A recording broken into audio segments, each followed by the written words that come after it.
Samantala, isang kontraktor ang inirekomenda ng ilang senador na isailalim sa Witness Protection Program. Matapos silang makumbinsi sa mga naging pahayag niya kaugnay sa umano'y anomalya sa flood control project sa Bulacan. Si Daniel Manalasta sa sentro ng balita. Kinakabahan po kasi ako eh. Dapat kang kabahan po kung magsinungaling ka rito. Napansin ni Senador J.V. Ejercito na tila may takot si Sally Santos ng Sims Construction nang humarap sa pagdinig ng Senate Blue Ribbon Committee kahapon.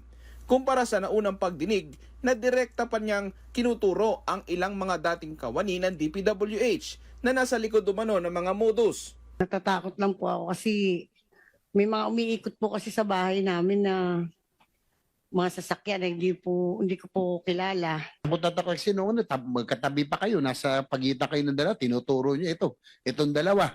Yes, Wala kayong takot, pero ngayon parang kayo'y kabang-kaba. Paglalahad ni Santos, kapag hindi umano siya nagpahiram ng lisensya kina Bryce Hernandez, JP Mendoza at dating DPWH District Engineer Henry Alcantara, maaring hindi na siya makakuha ng kontrata.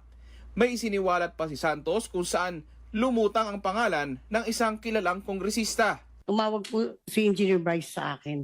Sally, huwag kang mag-alala. Lahat ng mga project na kinuha namin sa'yo, gagawin namin yun.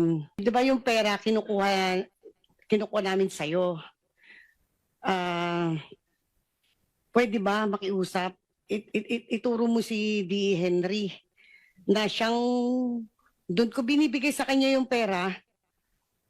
After po noon, binibigay daw po ni D.E. Henry yung pera kay Yusek Bernardo and then kay Saldico. Hindi po totoo, Your Honor. Pero kahit pa may mga ganyang revelasyon, tingin ni Senador Kiko Pangilinan, Kasabot ka din dahil milyon din ang natatanggap mo, hindi ba? You may not be the most guilty, pero guilty ka rin sa usaping ito, hindi ba? Hindi po. Yun po yung royalty ko po eh. Bayad po doon sa license. gayunpaman mukhang nakukumbinsi ang ilang senador sa mga pahayag ni Santos.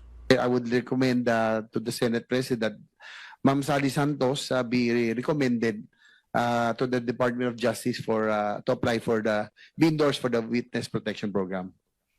Usually, pagka meron ka mga itinatagong salaysay, mas magandang ilabas mo na at para wag kang matakot. Kasi wala ka nang dapat ikatakot pag nailabas mo na lahat. Ako'y bumabati ng magandang pagbati dito kay Ms. Santos sapagkat tama po yung ginawa ninyo. Dito yung affidavit ninyo sa amin.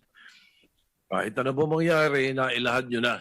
Sabi ni Justice Secretary Boying Remulla, i-evaluate nila si Santos at ang mga diskaya kung maaaring masailalim sa Witness Protection Program. Daniel Manalastas para sa Pambansang TV sa Bagong Pilipinas.